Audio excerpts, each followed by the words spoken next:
Memorial Day, the U.S.-Japan SOFA Agreement, and Victoria Day. Greetings, ladies and gentlemen.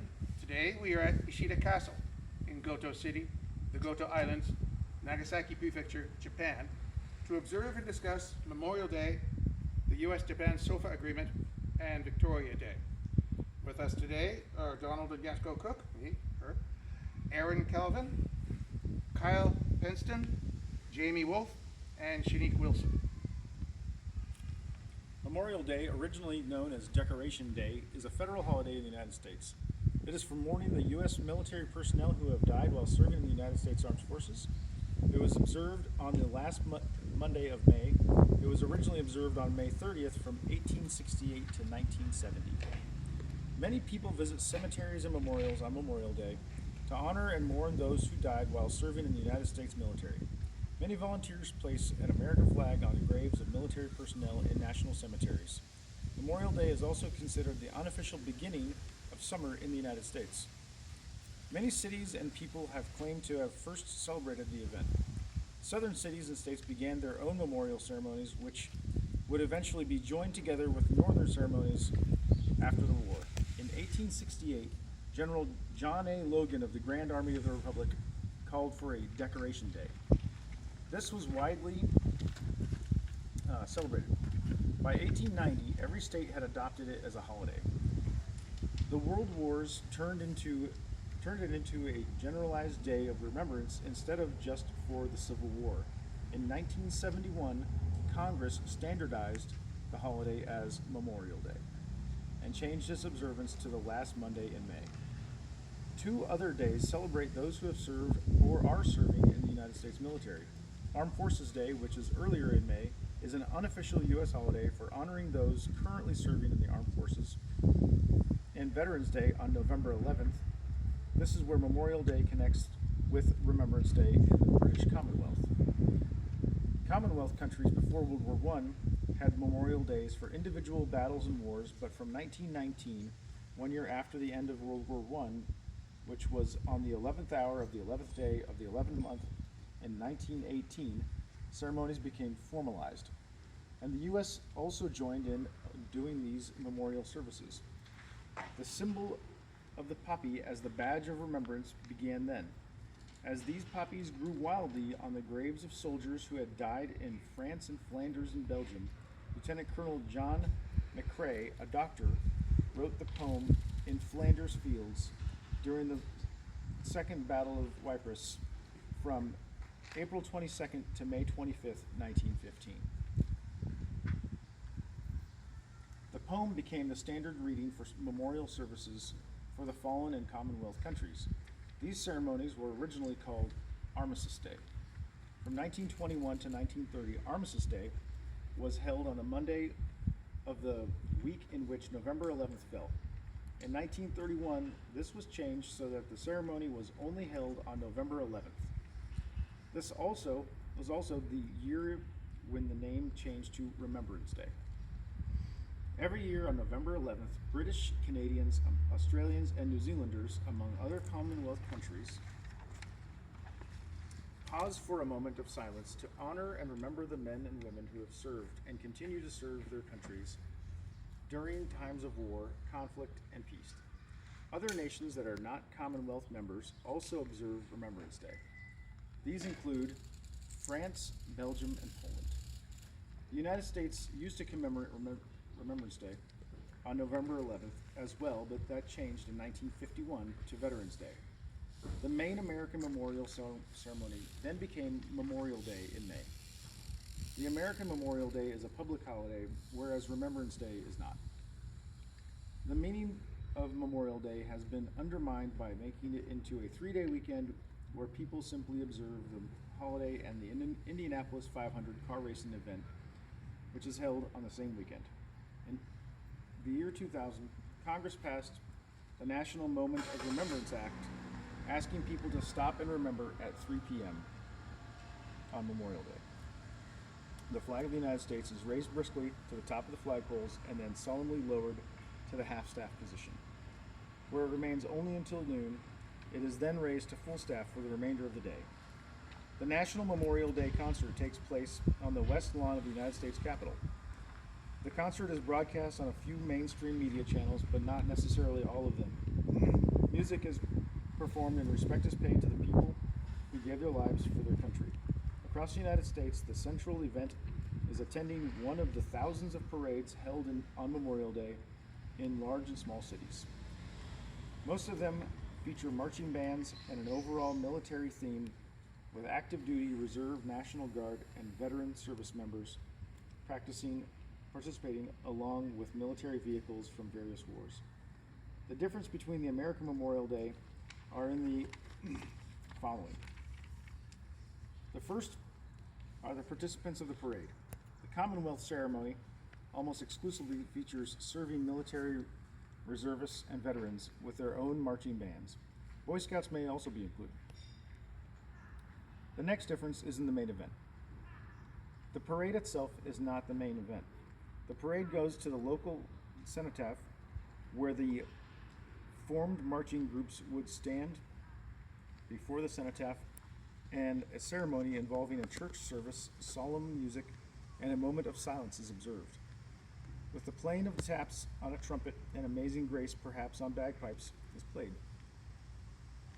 The major event then occurs where wreaths to the memory of the fallen from the families of the fallen, local government, businesses, and other groups are placed on the cenotaph. The ceremony is then finished and the marching groups would then march back to the local Royal Canadian Legion building where they would have a free lunch, soup, or whatever the Legion had arranged. The American Memorial Day event involves going to the military cemeteries, and placing flags upon the graves of the individual soldiers. While this would be welcome in Commonwealth countries, it is not necessarily part of the actual Remembrance Day ceremonies. Poppies were first observed growing on the graves of soldiers who died in the Battle of Waterloo in 1815. Following World War I, poppies became the symbol of remembrance from 1919 in the Commonwealth. In 1920, the National American Legion adopted it as its official symbol of remembrance. We will now recite the poem In Flanders Fields. In Flanders Fields, the poppies blow between the crosses, row on row, that mark our place, and in the sky, the larks still bravely singing fly, scarce heard amid the guns below. We are the dead, short days ago, we lived, felt dawn, saw sunset glow, loved and were loved, and now we lie in Flanders Fields. Take up our quarrel with the foe, to you, from failing hands, we throw the torch, yours to hold it high. If ye break faith with us who died, we shall not sleep, though poppies grow in Flanders Fields. We will now have a toast to the fallen.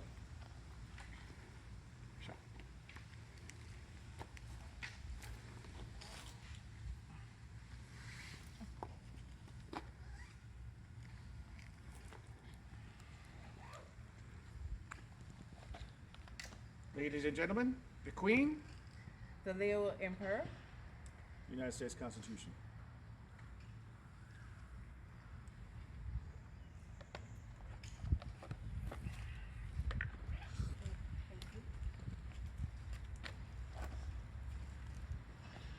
they shall not grow old as we that are left grow old. Age shall not weary them, nor the years condemn. At the going down of the sun and in the morning, we will remember them.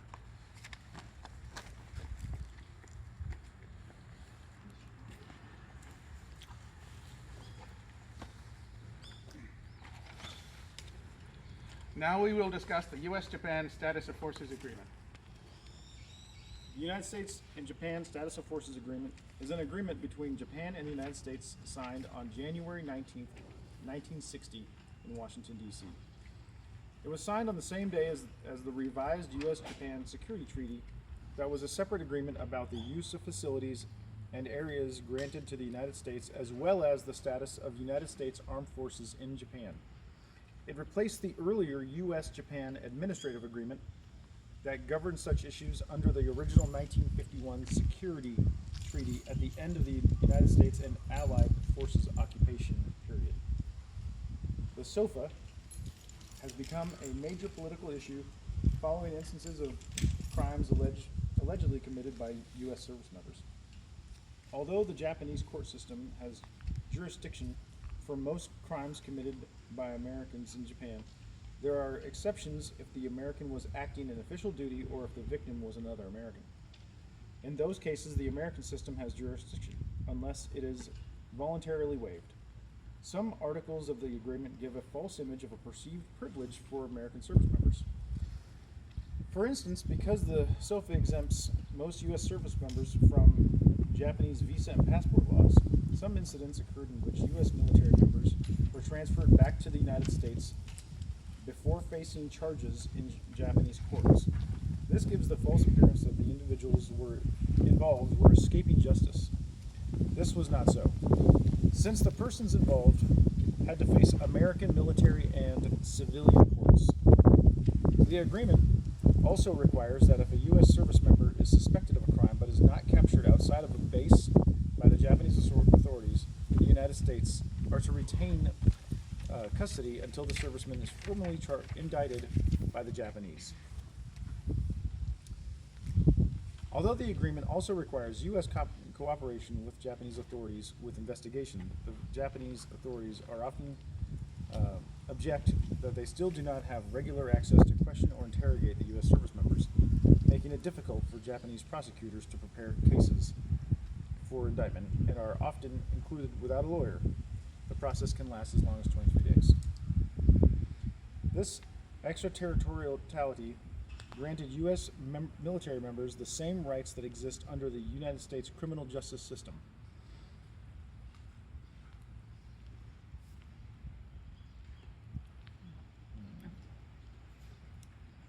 A supplementary agreement was made in 2017 to limit and clarify the definition of civilian component within the SOFA agreement.